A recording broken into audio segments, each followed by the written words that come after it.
Hello everyone, welcome back on new lecture, and in this part we will see that how we can perform the merge. So as a developer, what I want to share that I also use the command, I also use the VS Code, okay, and I also use another very famous software, and let me share some brief about this software.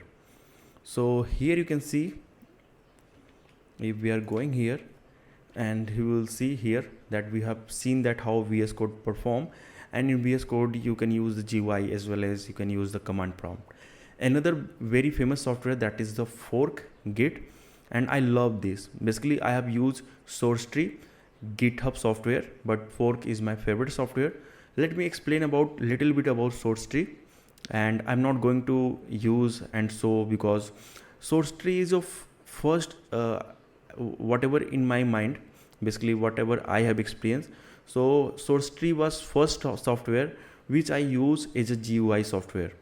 So when I was working with the command prompt, so I was not very easy in starting when I was student, because I was not loving to remember the command. So source tree was first software which I was using, and after that I come to know about the VS Code, so I started using the VS Code, and then I come to know about the fork. So currently fork is my favorite software, and GitHub software is also a good, but my number one software is fork. So I will show you. I showed you the VS Code, fork, and source tree is also very similar, not very complicated. But nowadays I think no one is using the source tree, so you should use fork or GitHub software. So personally I will recommend you should use the fork. Or how you can use, so basically you have to go and download this software. So basically it is a fork, and it is very powerful because I have used many, but basically it is a much more powerful, and you are able to see everything what's going on. So just you have to download this one, and after the downloading this one you have to install, and then you have to open, and it really not required to log in here. So let me open my repository. So that is the new open repository, and where is my repository? So just go here and you will get in the git repo, and you will get all the things. Okay, so now you can see everything you are getting here, and currently we are in the nest in mango git, and currently in which branch you are. So currently you are in the main branch. Okay, so that's the thing, and this is the remote, and in remote branch how many branches are there, and in local branch how many branches are there. So on the remote you can say number of branch can be increased, in local whatever branch you are currently. Okay, great. So let's check that was, and you can also let me explain the basic feature. So this is the local changes. So if you want to see what are the local changes, so that is the unstage. So everything you are getting here. Okay, that is the local changes. And whenever you are going to add any file, let's suppose I am doing, you can say stage all, so all the thing will come in the stage all. If you are doing for single file, so it will go also. So just stage also, here it is coming here, but currently we don't want, so just do the unstage. You can also enter the enter button. Okay, so that is the stage, and whenever it is coming in stage, here you have to type the small message. If you want to provide the description, you can do the description, and then you can commit, and after the committing you have to push. So basically from here you can push and make sure you are in the current branch. And whenever you want to pull, so you can do the pull, and there is also fetch. So one very important thing I have missed, the fetch thing. I told you about the pull. So fetch thing, like let's suppose another developer, that is Lucky, who is working on the repository and push another branch. So whenever you are going to do the fetch, so it will bring out all the thing whatever have been changed on the remote here. So fetch is also very important thing.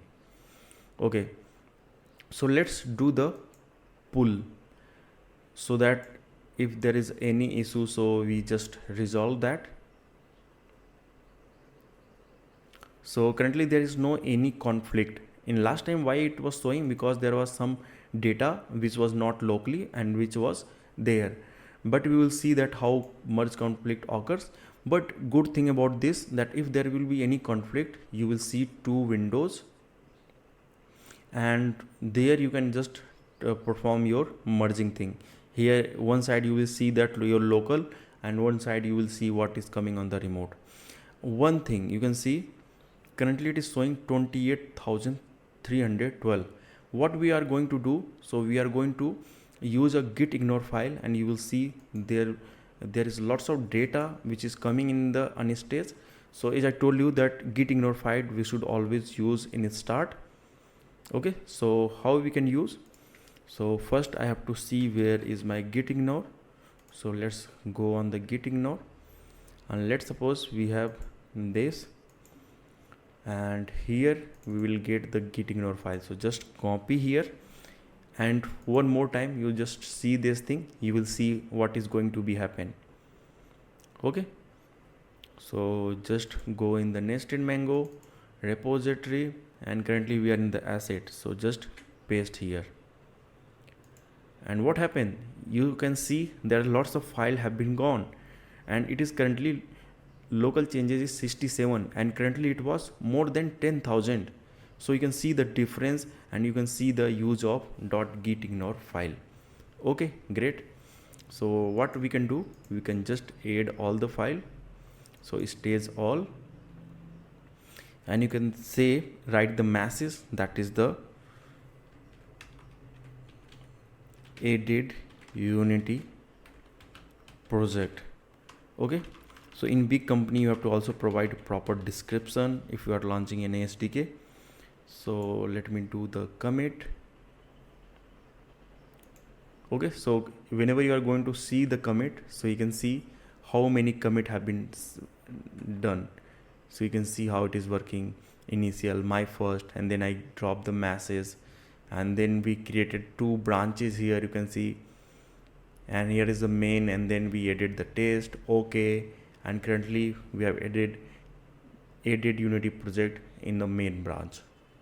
Okay, so currently we have done commit, and we want to push, so you have to just click and push here. So it will take some time, and you will see that everything have been gone. And one more thing, whenever you are going to create another branch, so you have to not type the command, you can directly click here and give the branch name here. Okay, so we'll talk about much more in next video. See you there, and bye bye, take care. And also if you want to work with the console, sometimes you need, so you just click here console, and you will get the thing. Okay, so let's suppose you want to use the git status, so let's, or git branch, git branch. So you can see we are able to also perform the, you can say, command prompts, because people love the command prompt, because command prompt is much more faster. But this is the GUI stuff, like it is also best. So you know how to use the git fork software. See you in next video. Bye bye, take care.